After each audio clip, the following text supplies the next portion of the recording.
epai ya bakongo.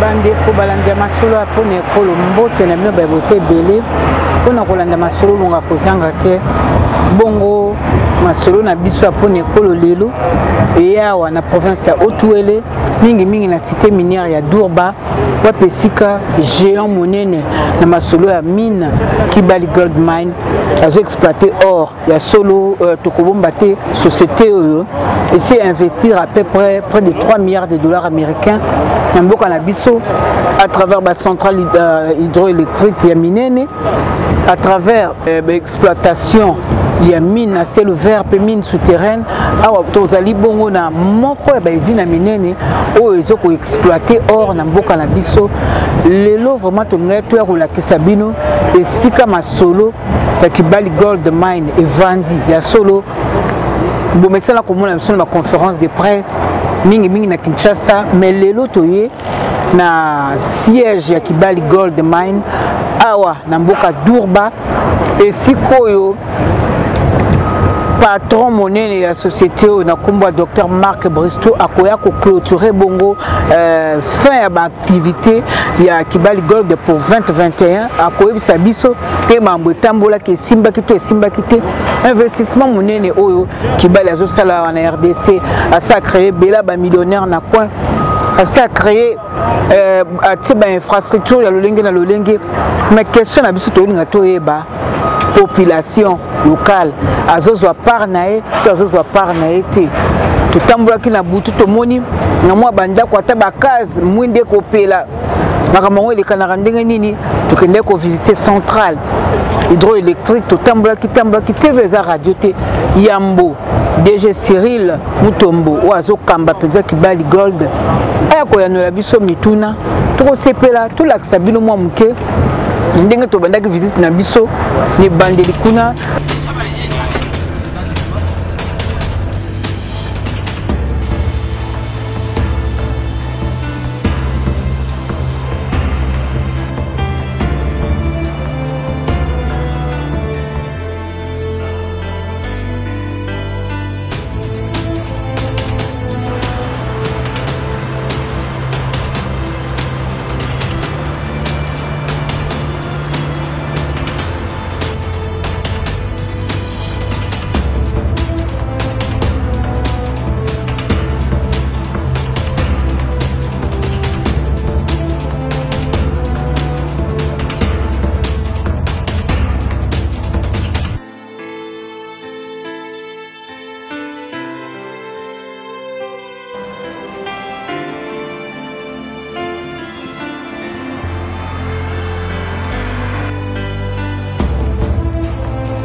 Cet endroit, nous l'appelons Doko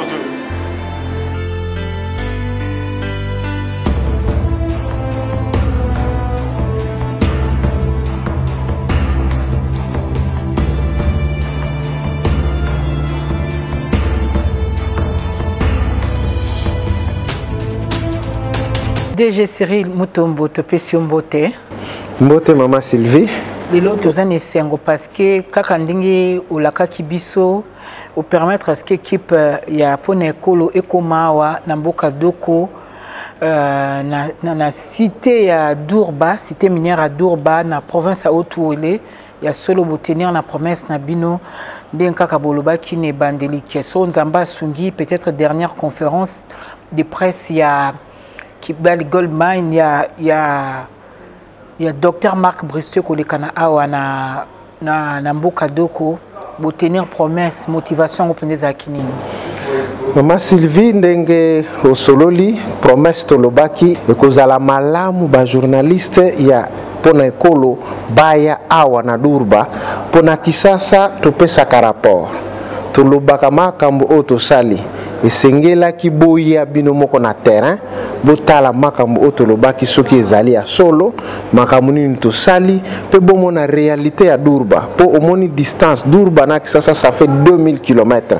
Le temps que ba nouvelle comme la biso c'était vraiment important na cadre pe à transparence. Ça fait plusieurs années toujours que solo là na bandeliane to sala ki pe émission na yo ezana makambo na lobaki c'était vraiment important na cadre ya transparence yo moko oya otala otozoko sala vraiment boye imalamu awa na site na biso ya Kibali Gold Mine. Awa toza na salle conférence ya conseil d'administration ici ko ba réunion na bino penza o epesa ka ligne pour na kotambusa entreprise. Na ba révélation de l'autre qui bozo poussa na presque à 4 milliards de dollars y investissement na mboka RDC kasi plus de 2 milliards bolekisi yango na kati ya maboko ya bana mboka ba congolais politique wana oyo Dr Marc Bristo azosala à travers Barrick moi commentaire na kati nango kolobanini. Mama Sylvie ezali esengo mingi ezali sujet moko ya kozala nango vraiment na esengo ndengo lobi tozali lelo na 3,7 milliards de dollars ya mbongo oyo tokotisi na économie congolaise.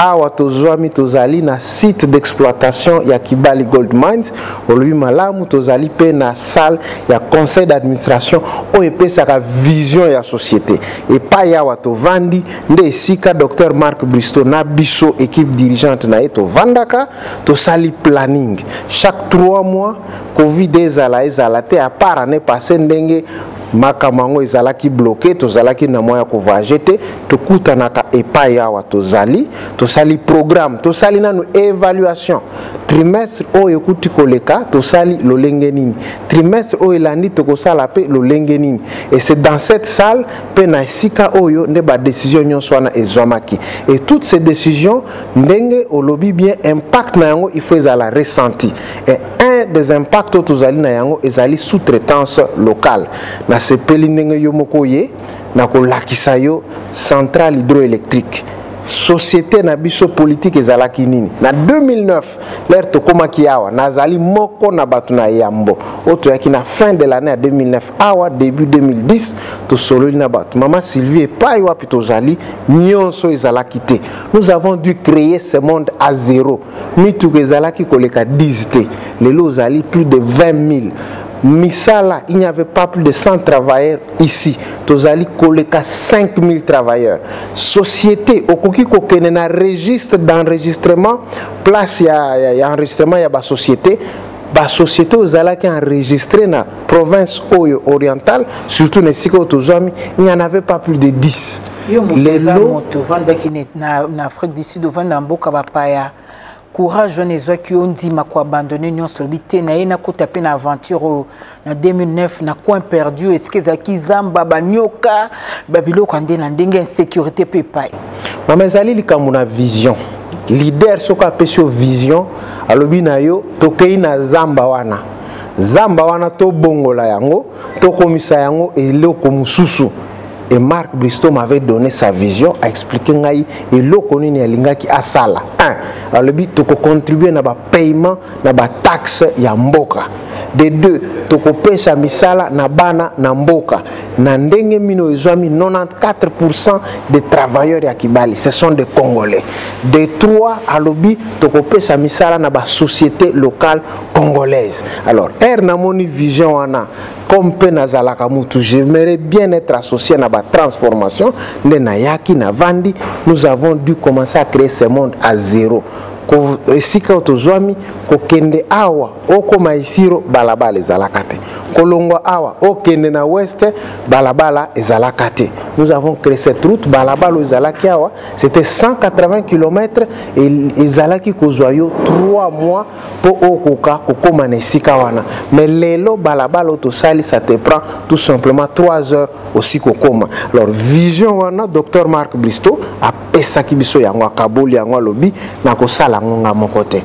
J'ai besoin de Congolais loko labino toya to vanda esika wana to kokako wa misabatu to longola bango esika bazwami po olo ezali wana to tongela bango cité ya sika to pesa bango courant depo yaki awa délestage omoni yango ezalité mai ezoko couler, donc le délestage awa toyebi yango te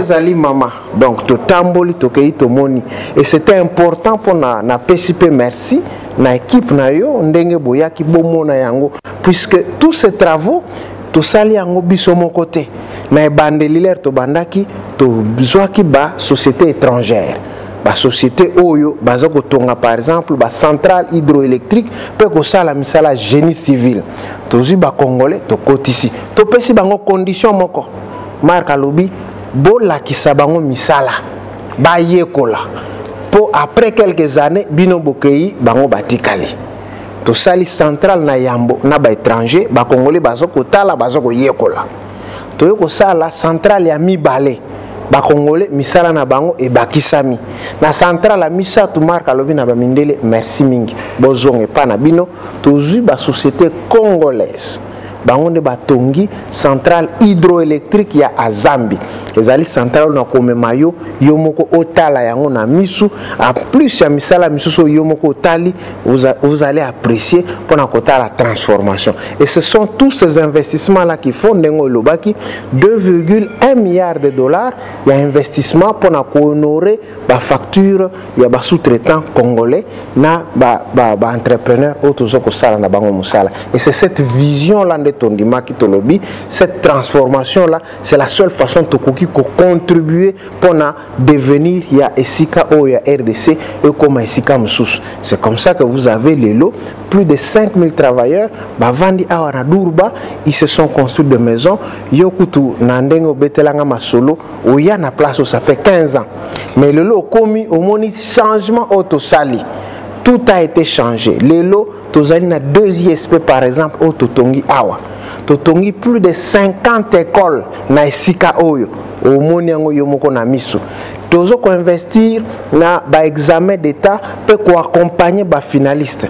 Zwa palmarès, ça ce sont des statistiques vérifiables. Na 2011, 2012, ota la taux de réussite ya territoire de Watsa na période wana ezalaki très bas, moins de 20%. Mais depuis quelques années, c'est plus de 50%, taux de réussite 60%. Pour nani, to koti ba bibliothèque, to koti courant, bana awa, bazana courant. Mwana soka uti classe, akoki kozwa babuku na ye, azoko tanga pour délestage zalakate. Akozala maele na classe, pe papa nae azoko sala musala soit na Kibali ou bien na sous-traitance moko azoko futama. C'est ce changement là Marc de soit pesakinga vision na ngona lobi tokoya biso nyonso toko vanda omoni toza mokili malamu na koki ko envier via muto azali na ville te puisque toza na courant awa toza na internet ya malamu toza na ba restaurant tout ça il fallait le créer. Donc na vie développement ezali musala ezali musala moko salimaka na partenariat et nous remercions le gouvernement de la République depuis ce temps-là ti gouvernement na lelo ndenge bazo ko accompagner biso premier ministre na biso ndenge azali wana azoko yamba biso président de la république ba ministre tozali na yango bazoko yamba biso peut encourager biso toko bakaka ko sala misala na biso na lolenge moko ya malamu toko bana osala na ndenga malamu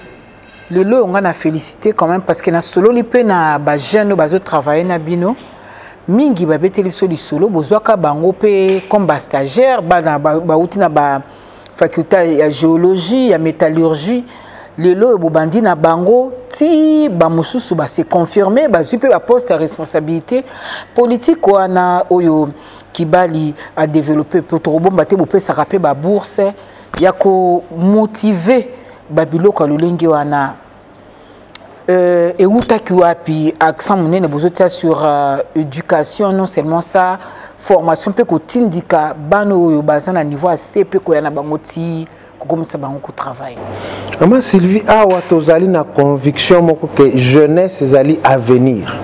Moni kibali o ndenge zwami na salaka ba interview ndenge tozoko sola nayo j'encourage les jeunes na epsaka bango na kitonga na vandi lelo. Je serai heureux le jour où je ne suis plus là, soit nazi retraite ou nazali le sous-souté, un fils du terroir ou quelqu'un, un Congolais comme moi, a eu à remplacer Ngaï. Ça encourage la jeunesse. Ma solo anande tozali ko kaba pe ko encourager jeunesse na biso. Alors, Toyaki, puisque c'est la première mine qui s'installe dans cet endroit, qu'est-ce que nous avons fait? Tokendeki ko sala ba test, to recruter les meilleurs dans le coin. Tozu bango to tindi bango en Afrique de l'Ouest. Bake koye ko la musala dans une de nos mines, il y a Rand Gold. Les autres comme Barrick, mais à l'époque c'était Rand Gold. Bake baye ko la musala, comment ça se fait là-bas? Tozu ki bajene ya Farage, bajene awa, to tindi bango kuna baye ko li musala. Entre-temps tozo ko tonga mine. Avant to lancer mine wana bango bazongi. Bazongi bangonde basala ki mise en service ya usine na biso pe bandi ko sala musala en fonction ya makambo oyo bakendi ko yekola na ba mine na biso. Donc na niveau ya Barrick c'est une philosophie du groupe. Tozoko sale lango na ba place msusu tozali na Mali, tozali na Tanzanie, tozali na Zambie, c'est une philosophie oyo déjà na ndenga Randgold. Marc Lobi le 42 000 employés à travers le monde. Barrick ça vous fait 42 000 employés à travers le monde dirigé par un Africain, assisté des Africains au biso tozali awa. C'est une fierté. Tout le l'actualité. Ba performance pour na trimestre yout kosilawa. Bozane sengo parce que tu as vu tes Covid et côté qui m'a remboursé au ralenti mais jusque là apparemment Barrick a maintenir les caps qui bat les gold a maintenir les caps to simba nini pour na wetali ba performance ndenge ba prévision bozala ki nango est-ce que ezo kende ka ndenge singela ki bien moi koko suiza muke ba prévision na biso ndenge to chelaki effectivement to koko kisayango. Pourquoi secret na biso ezali d'abord discipline. Nous avons une période de Covid. Et là, nous avons des protocoles en place. Nous avons des tests, nous avons respecté la distanciation physique, nous avons respecté les gestes barrières. Déjà vaccin nous encourageons ces choses. Nous avons la publicité, mais Covid nous devons nous protéger. Nous travaillons en collaboration. Exactement. Déjà 1200 et yaki to vacciner et si to commis lettre na ministère de la santé, to pesi merci na ministre de la santé, to pesi merci na programme élargi de vaccination, a pesi biso ba vaccin, biso tozo ko futa logistique pour ba vaccin comme na province et tozo ko futa peu mobilisation pour non seulement ba travailler na biso pe batuna kati ya communauté bakoka ko se faire non seulement vacciner pe tozo ko sala ngo kaka na Covid te toza na programme ko ya lutte contre la malaria tozo ko sala ngo na mine awa pe tozo ko sala ngo na ba village ozwami nzinga yango tozo ko veiller na ba aspect nyonso wana pe ko se s'assurer que tous ces aspects sont pris en considération et avec ça, les travailleurs sont motivés, bazali encadrés et partant de cet encadrement, c'est ainsi que notre trimestre, je suis dans la joie de vous affirmer que les résultats nabiso ezali en fonction de la prévision, en tout cas, Togosala plus de 750 000 onces d'or. Nous serons autour, il y a 24-25 tonnes pour toute cette année. On a un million de dollars. Et combien ça combien? 11 d'or. Ce qu'on a pris à or à l'élo, chiffre d'affaires et qui autour il y a 1,4-1,5 milliards de dollars. Ok. Et le Ramalam Ouizali que Bolobi était pour l'année 2021, à peu près 95 millions de dollars ont injecté les sous dans l'économie congolaise. C'est quoi autant de mbongo ane kendaka via sous-traitance? Est-ce que Kibali a un mécanisme moko yo botia en place pour que mbongo yo bateau bazio ngo bande kwa sous-traitance bake ko bala basi misato minete mbongo yo moto fakasa musala wa ko stombande lopango na Johannesburg to ke ko stombande immeuble na Kinshasa mécanisme nini bino Kibali tango batu boko pesa bango ba avantage parce que vous avez créé une classe de millionnaires congolais na coin oyo alors que batu na Kinshasa ba rivé mais awawa ba boss bazali. En tout cas le bien au malam na Kinshasa toko rêver pamba mama ba boss bazwa minde awa. Et qu'est-ce que nous avons fait? Nous avons mis en place des mécanismes justement d'accompagnement pour ces sous-traitants. Toujours ko futa bango ba facture mais nous les aidons. Na pension d'Akissa. Tous ali na autorité ya régulation à sous-traitance to kendeki par exemple ko solo na bango pona koloba na bango boya na durba botala musala toujours ko sala pe bo sunga ba sous-traitance auto ça, c'est ce qu'on appelle de l'accompagnement, c'est le renforcement des capacités. Naibandeli, Auto Salaki, qu'est-ce que nous avons fait? Tout Salaki programme Moko, Nabango, avec collaboration à l'université à Cape Town. Baye koya awa bazoko sala pona bakour ya entrepreneuriat pe business management ezali ba professeur ya université o bazoko ya bazoko sala musala wana bazoko sunga bango po na basutretana baye kola mbongo bazui bakosala lango lolenge nini. Nous avons fait notre part en les aidant toujours mettre bango en contact avec les structures bancaires pour na ko faciliter bango lolenge bakoki kozwa mbongo pona ba continuer ko sala ba business na bango. Ça, c'est ce que nous faisons notre part. Mais au Talibango, ce qui mutu a kanisa a détourné mais nous estimons que ce qui mutu au tché ensemble na université à Cape Town, na ba université à Minene pour aller la business management, aller la finance, aller la makamyon swana abongi azali na capacité ya kosala musala na nenga malamu. Ya solonga na yakamboko yo na kobomba te ezalaka penza to ba trou noir. Lelo yo 15 ans après nga na zane sengo mingi ya komona que grâce à volonté ya Dr Marc Bristow on a peut-être la plus congolais que les cafés congolais belé transformation makasi salemi ils ont beaucoup kolala au coco salapé ma camion so que les cartons sous ba place monsieur na Kinshasa mais surtout que na nzinga tout monde a quand même moi décalage ezali muke entre quand oyabino évidemment tout le monde banque peut côté nango mais ce qu'on pousse moi muke on dirait développement en gros penza ils ont suivre non transformation au bino besoin linga vraiment ils ont comme à niveau anti qu'est-ce qui se passe réellement moi s'il veut bien développement ezali musala moko okoki ko sala ngo yo moko te musapi moko ekoki ko sokole longité mais biso ki bali en tant que mine tozali musapi wana o ekoki ko sala démarrage tozali lokola démarrer donc ce que zu au démarrer au petit moteur moi makoki pour abandonner ça c'est le travail de nous en tant que mine donc au zu au pelisi moi moto wana zu et sengeli skoyo o chabilo ko pembeni na moto wana po moto e kangama po moto wana ya munene po moto wana pe koma pe makasi et c'est ça le développement biso en tant que mine en tant que Kibali nous faisons notre part pas qu'on a fouti, bas sous-traitance na fouti bango investissement en éducation na sali, investissement na santé na sali, investissement na eau potable na sali, investissement na ba infrastructure na sali, investissement na agriculture na sali.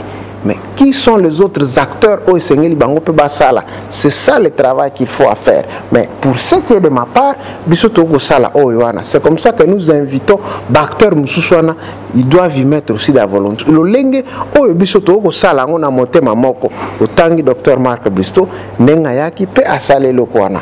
Azali africain loko la yonangai, a lingi place oyo, a zoa moto nae, to tambola nae, Congo Mobimba.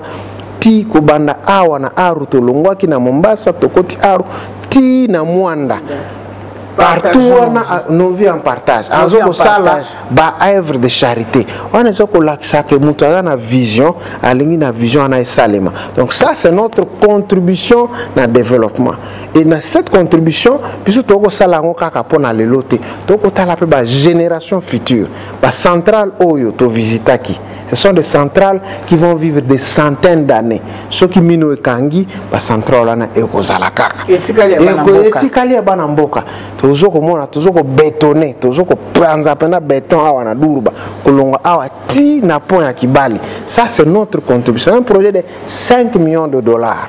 Et tout ça, c'est ça la contribution que nous faisons. Ceux qui acteurs na acteurs akocha mbaboko na na poche abimsambongo na développement ko ya malembe peut comme na place ko koma penda kitoko lolenge to lingie koma. Ya solo misalam ya ezami ikea biso na mikolo to vandia wa to tamboli pe to sisi yango te po to ke kuna na avocat la kuna to kei kotela ba stade to ke kotela ba église ba réalisation za mingi kasi tango Kibali azo sala pe makamudengo wana bozo zela en retour pe de la part du gouvernement moi biloko mi baleto misato boko tela pe gouvernement parce que vous avez parmi la société citoyenne où ils ont la qui s'appelle que non à chaque fois vous communiquer motopena raté na besoin que le lukabilo qu'on a bien donné na sima pour bino mo possible autant transparence vous avez la information na bino c'est à la portée de tout le monde même ba numéro na bino il y a téléphone et en public tout loba et là qu'on y bozo c'est la gouvernement parce que bino Kibali bozo c'est la part na bino mais gouvernement congolais bozo c'est la bangoni kolalelo.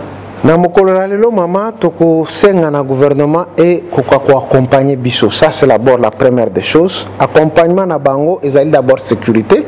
Peut-être pesi bango na nous merci pour na place oye monde tous en sécurité. To bandaka moi nungu ezalaka ba elera ti gouvernement longoli yango ti lelo sécurité ezali. Mais sécurité on a toujours luka pas seulement sécurité physique, même sécurité aussi financière, sécurité juridique. Moni mombongo elingaka pena makelele te. Makelele côté à loi, makelele côté à finance, ba taxe spéciaux qui gouvernement lobia matsango mingi akokata bénéfice. Biso toza ba homme d'affaires. Na eza lokola mutazana ligablo na sombi 5 francs na teka ngo 8 francs. Na zoma 3 francs na cha bénéfice.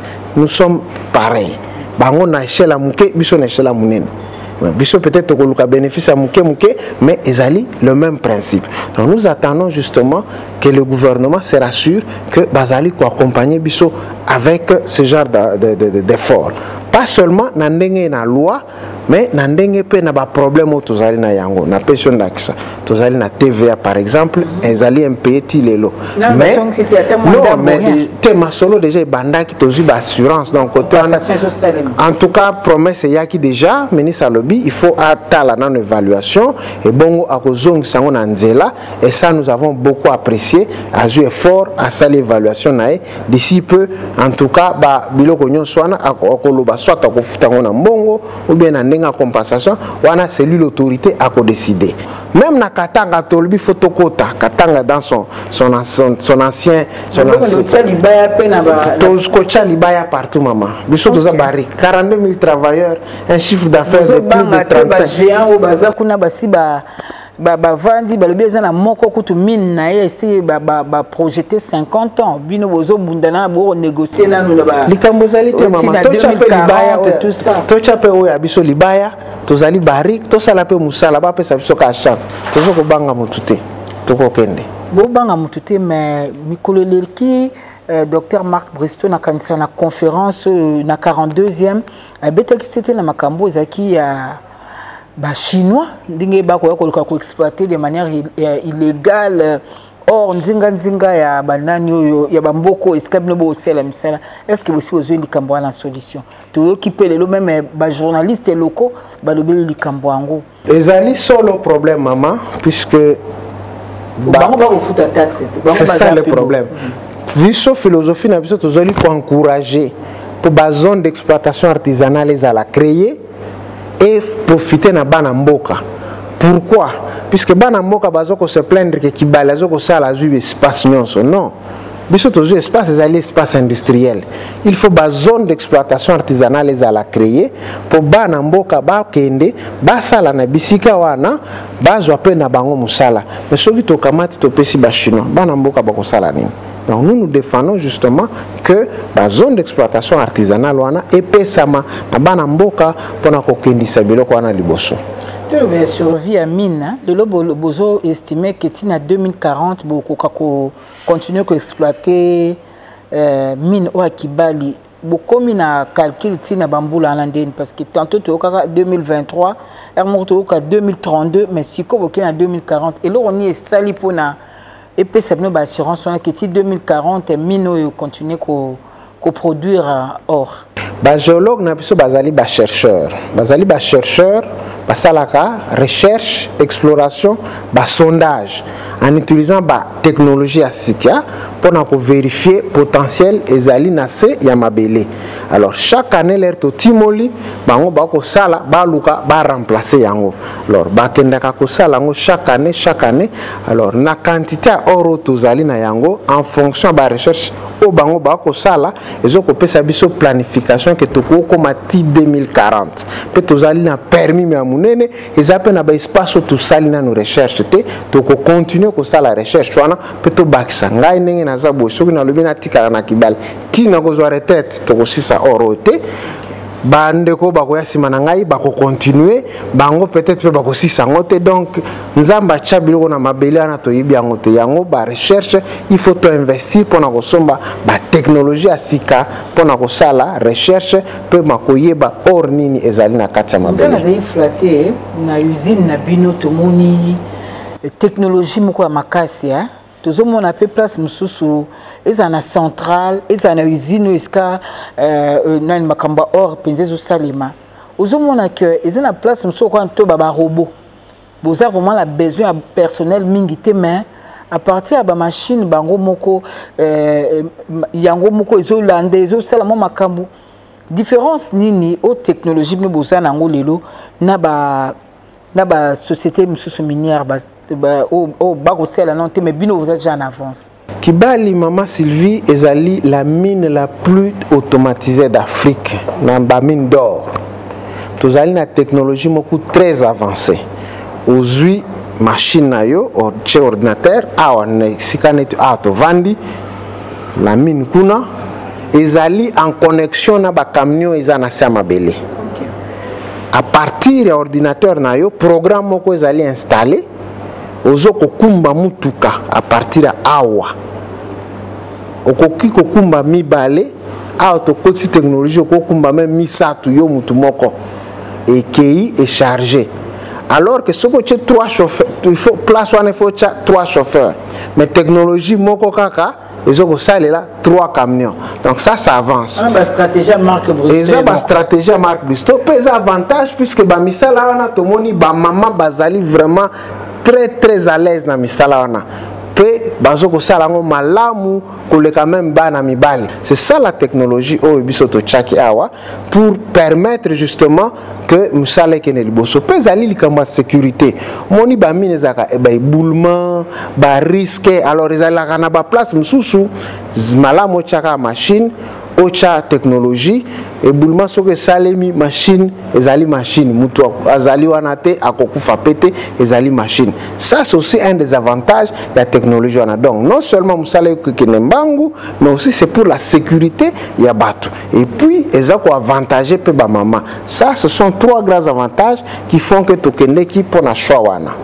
Bokende pona choix wana ba challenge zela bino ya makasi za nini Théo, il y a conférence, il y a Souka, il y a 2021, certainement en janvier, sur Nzamba Sungi, Tokokutana, Pobo Ebisabiso, est-ce qu'il y a un sila qui m'a là, moi, un sila qui n'est pas challenge, il y a un mini, ils ont la Yomoko, Cyril Mutombo comme DG à Kibali.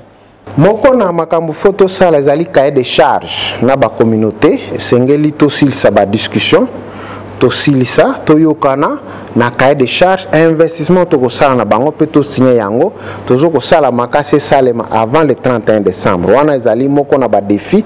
J'espère que l'air tokokutana en janvier tokokende na kosilisa yango misusu ezali misala kaka tozami na ba communauté ezali na ba défi ezanga kate matakita wana tokotala ndenge nzamba kosunga lolenge tokosolola na ba communauté wana tozali na ba structure ba comité local de développement na ba comité de forum de délégués communautaires tokosala lolenge nini tokoki ko se rassurer que investissement à Kibali ezoko profiter ba communauté wana ezali moko na ba défi mususu ezali côté ba opération il faut se rassurer que tozali kokoya na ba piège à Covid te tozali pe kokoya na ba piège ya ba machine kokoya ka en panne te. Donc ça ce sont des défis que nous allons nous assurer que nous puissions surmonter tisuka année soki to surmonter yango na lisungi na Nzambe to kokutana na janvier to kopesa ba sango malamu que to atteindre ba prévision na biso 2021 ezaki penza année moko Kibali ezaki quand même secoué na moi ba conflit entre Bino na Sokimo to ba partenaire na Bino hein partenaire na nous to ko bombango te mais tant biso peut to commis sur place ça te découvrir que mine moko pesa wa balati biso et sengeli en principe ce qui moi exploité en gros mais tina lelo ba so exploiter en gros te surtout na mambo ya courant to monique vous avez un contrat moko, ce qui moi a un droit, il y a qu'on récupérer 1 mégawatt, 1,2 mégawatt, 1,2 mégawatt pour Kabola na communauté, mais là encore, nungu et je salema makamongo ils appellent ndengeni. Partenaire na biso sozali na un contrat, ba relation ezali nengo lobaki, mais biso to sali par na biso contrat. 1,2 MW ya courant, toujours qu'on ça 1,5. Peu de fois, toujours qu'on ça. Donc déjà, nous faisons plus que ce qu'on s'est convenu. Kibali Sud Zali, Zali mine, Zali gisement oyo, bomoni boke ko visiter yango. Zali 45 tonnes ya or et zoame sikawana. Puis on de tout ça là qui recherche, tout pesi bango, ça fait 9 ans. Ti lelo attaque au picola, pioche à pamba et l'autre côté. Ça, c'est ce qui se passe. Récupérer aussi. Ça, bango, to koki ko récupérer te pe ezali fierté à soki mo soki biso to zuli susu ba kotika na le côté to ko za ba critique ya pamba. Le bande to sunga bango pona ko exploiter yango mais ba sengi pe loko wana te. Donc je ne sais pas me commenter. Mais par rapport à cela, la relation na biso ezali améliorée. Tout ça là qui conseil d'administration, toujours ko so na bango na ndenge susu malamu. Merci pe mingi na ba ministre na biso ministre mine na portefeuille o ba vandi si biso ba boza ba partenaire bo solo la bo trouver solution pe masolo na c'est là qui déjà ko banda pe tozo ko ba malamu ministre mine likela qui a impressionné zainini na hôtel Kibali po na biete na délégation ba o ya bino pe ba kinakati impressionné zakini komona investissement muneno e salami na mboka oyo ya Durba. En tout cas c'est là qui après ça biso courage mingi après ça qui ba recommandation na moi misika mike to ko bongisa mais en gros elle était très satisfaite na musala na biso ta sungi biso alobi boko bongisa biso ko leka en tout cas to so ko pese merci mingi nenga zwa kitango na pona ko ya awa déjà Cyril Mutombo biso to pese merci to ya kiawa makambo lekinde to linga kitomona pour TV à la radio pour mingi temps on peut te voir qu'on a quelque chose ça va le bien moi le coûter peut-être monsieur Kozala moi publicité peut-être monsieur Kozala mais sengo to moni ba centrale to moni usine to moni stade to moni église to moni siko beaucoup délocalisé ba to beaucoup peut ça on peut banda ko na plus value par rapport ya oboko sala pour la population to peut se maloba suka parce que ba image c'est belé to lobby si peu bas sous-traitant pour na bango bazomona vraiment que Kibali pour na conduire le cola li solo ya poumon na mon pépé donc so mon pépé a été pour moi qu'on vivre que ce soit les gouverneurs Christophe Basséane azotalela nani Kibali makasi ezala bana mboka communauté locale ezala ba partenaire ezala ba bateau boko sunga na kati ya sous-traitance c'est tout le monde qui compte sur Kibali soko kopesa biso mwa maloba. Merci mingi ndenge boyaki mama Sylvie esengela ki boya puisque bino journaliste na émission na bino bozali lokola misu pour la communauté puis pour na bato makamu nyonso tolobaki esengela ki bo vérifier yango donc to pesi bino merci ndenge boye à partir de expérience o bino moko botali bino moko ne bokoki koloba yango bokoloba oyo biso tomoni A B C D puisque ngai peut-être bakoki kondimateler na kosolola mais yo en tant que journaliste musala na bino ezali ko véhiculer la vérité ezali ko pesa information vous avez été outillé okendeki ba place nyonso wana okendeki bozalaki na ngai te olibo memanga na stade ba memio bo memanga na ba école musala nyonso Kibali exactement liste makambo skri la lobaka osali liste obina namona tel namona songolo namona pakala okei omoni yango voilà exactement donc yo moko omoni yango toko sepela o laksa pe bandeko na Kisasa pe na République vraiment to pesi bino nde merci beaucoup kosunga biso tuzali na besoin ya encourager ba investissement lokola oyo investissement oyo zali ko transformer milieu zali ko transformer communauté ndenge pe ba autorité ba ko soutenir biso lobi papa gouverneur ayaki yemoko en tout cas to pesi bino merci to pesi ba autorité merci et zalaki vraiment esengo kozala na bino awa na doru ba mama Sylvie Matondi bande côté veza radio te siko na tikeli bino bolanda na mokuse conférence de presse au docteur Marc Bristow à Salaki na salle polyvalente ya Kibali kaka wa expliquer ki makambo nyonso ndenge lekelaki salle ezaki ya kotonda ba chef coutumier société civile même gouverneur à saki déplacement au taki ici 300 km pour akoka ko rater le côté pour ala ki peut bosenga nae que il fallait un jour conférence de presse et ça la makapé awa na mboka doko isiko ezali siège ya exploitation ya Kibali Gold après conférence peut to poussana ki pembeni ya bandeko ba sous-traitant oyo bako mona te sans Kibali bango mobulu oyo ba millionnaire o race ba millionnaire classe ba millionnaire oyo Kibali créé totala bongo na kwa kozonga bino sima poto ka bwana.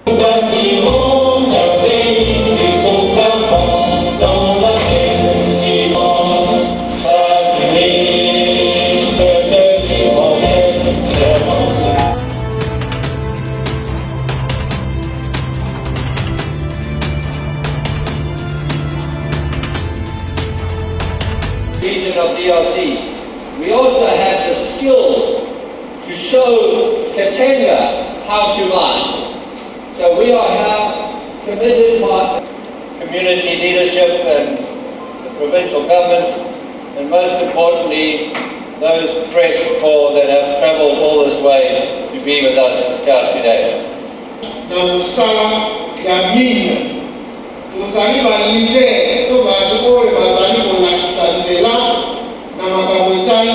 Technologie avancée na automatisme na kasi na bali nyonso wana ezali misala oyo tobandaki depuis tosalaki kule na biso ya lengo ya liboso na mbula 2013 yango azali mosolo na biso lelo mpona kolakisa exemplaire oyo exemple oyo baya kolakisa ezali kaka na mokolo te ezali mpe na ndenge na misala eza kosalema mpe lelo tozali na fierté tozali kosola na banyonso katanga mpona koloba na bango otala mpe na koto oyo biso tozali kolakisa exemple tozali kotransforme environnement oyo tozali na yango mpe tozokokende liboso.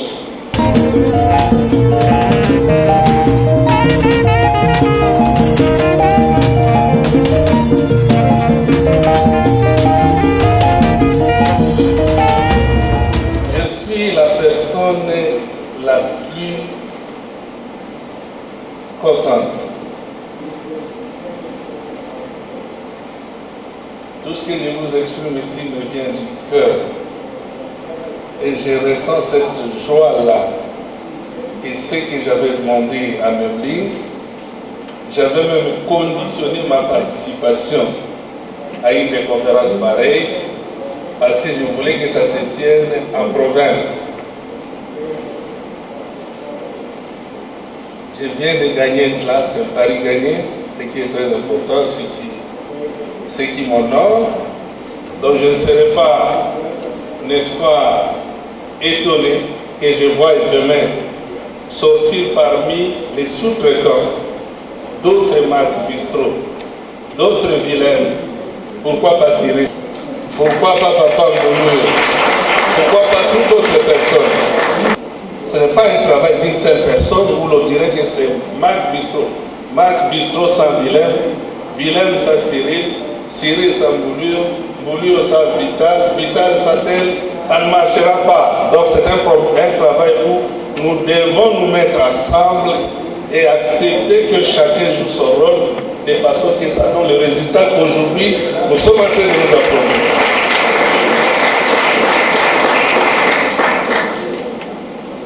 Mes chers frères, au-delà de la mine, je considère l'entreprise Kibali comme une école. C'est plus qu'une université. D'ailleurs, certains sont sortis avec des grands diplômes, mais ils n'ont pas été en mesure de comprendre, quelle que soit la longueur de temps qu'ils ont passé dans ces écoles, ils n'ont pas été en mesure de faire ce que certains apprennent à Kibali en peu de temps et qui se produisent le mieux. Depuis Nazara Bango, Tilelo, il y a beaucoup de choses qui ont changé dans moi. J'ai été plébiscité comme meilleure société dans le secteur minier, dans la sous-traitance du personnel dans le secteur minier. Des deux, à partir d'ici, des barriques, j'ai eu beaucoup de marchés à travers le pays. Et non seulement ça, on va même plus loin. Avec Marc Bistrot, avec Politique à Kibali, on commence même à être les ambassadeurs. Ambassadeurs et pays Nabiso un peu partout au monde, là où ils font des conférences. C'est-à-dire, ils nous prennent comme des Congolais. Voilà, Bokyo Kende Moussika. Non seulement à gérer le personnel, Namboka Nabiso, mais aussi vendre l'image de votre pays. Depuis Nabandia, on a déjà une action belée. D'abord au début, na tiaki radio communautaire awa. Na kontongi neza na komunene na wacha pour notre responsable d'ici.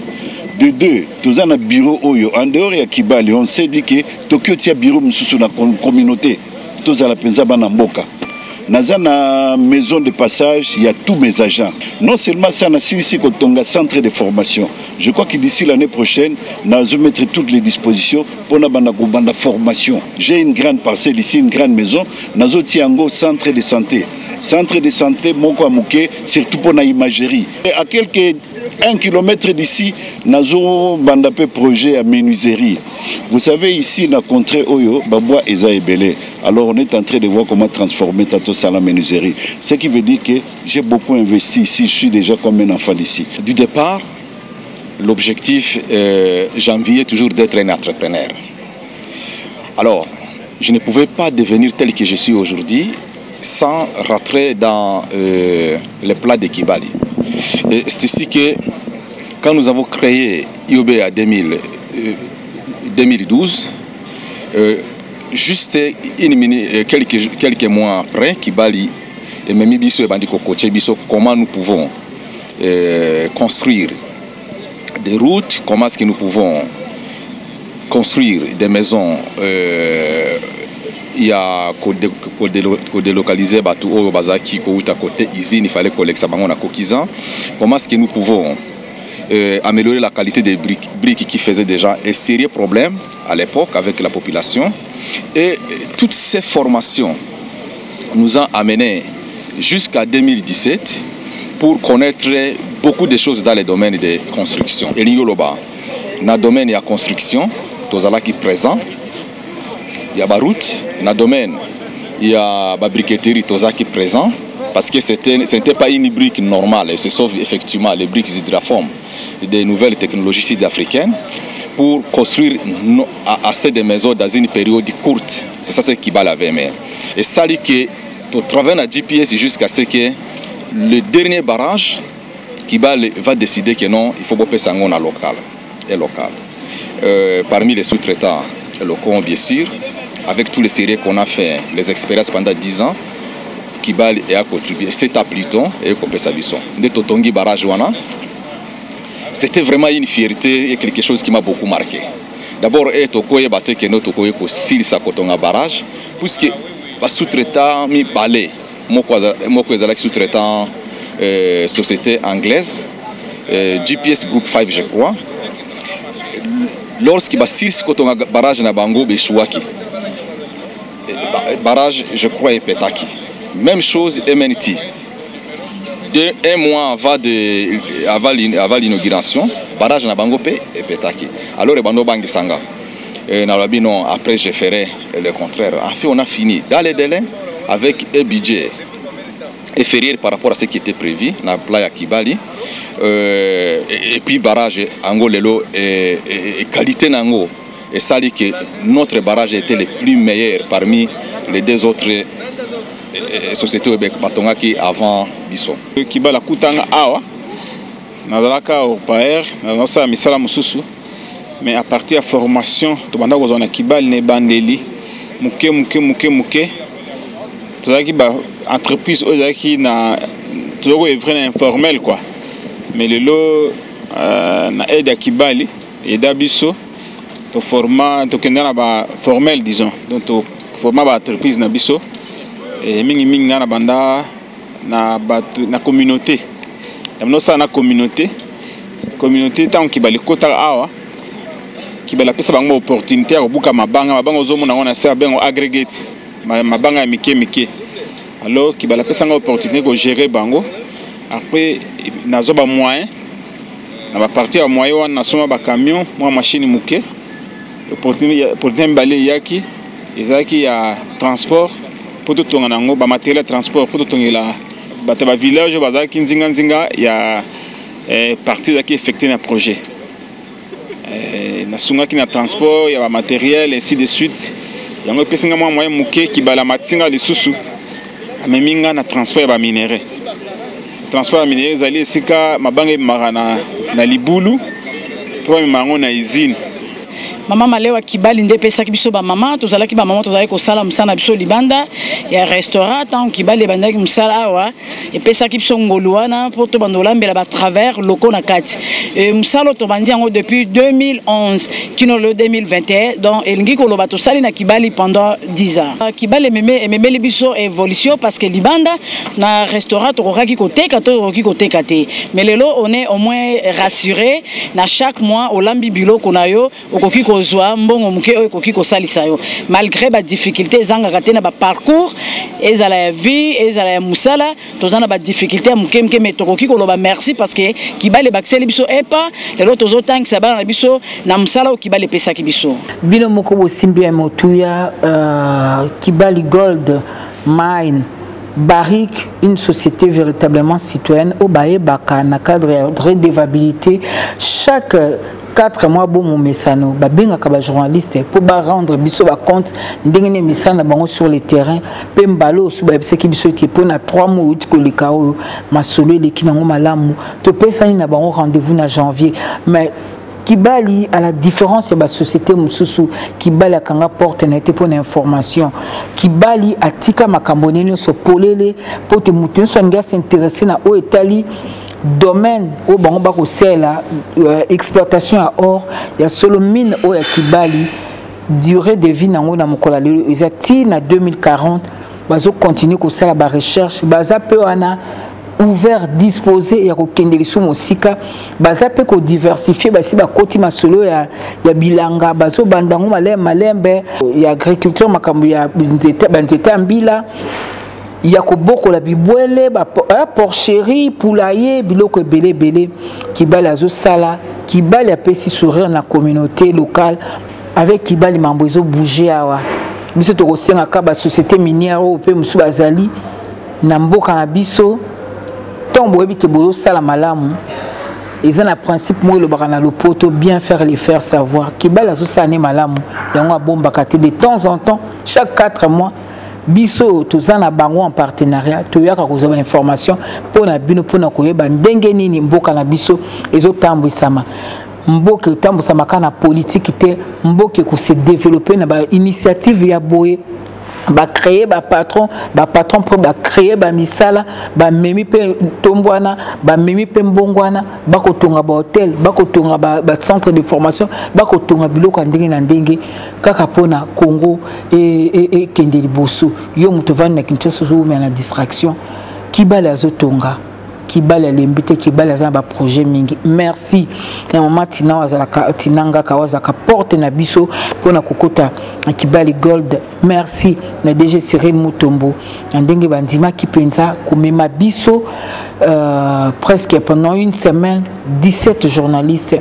Ce n'est pas peu, il faut que l'ingamboka, il faut que na souci à communiquer, il faut que na souci il y a comme na ba journaliste ko sa musala kitoko pour na to comme na réalité ni neza awa mosika à 2000 km ya Kinshasa de tokuta na mikomizali ko ya soki nzamba sungi o eza masolo pour na ekolo to muso lobby soki lobby okuna bomona kinga na Kigali lelo bomoninga awa na doko na province auto ile to muso lobby bokomona ngai na province mususu Katanga poani Katanga te poani ni Équateur te pour na kosa musala botika malamu. Merci na Jimmy Dide, merci na Fabrice Ndekani na musala monene basali pour na équipe mobimba ndeto kutana mikomisa likoya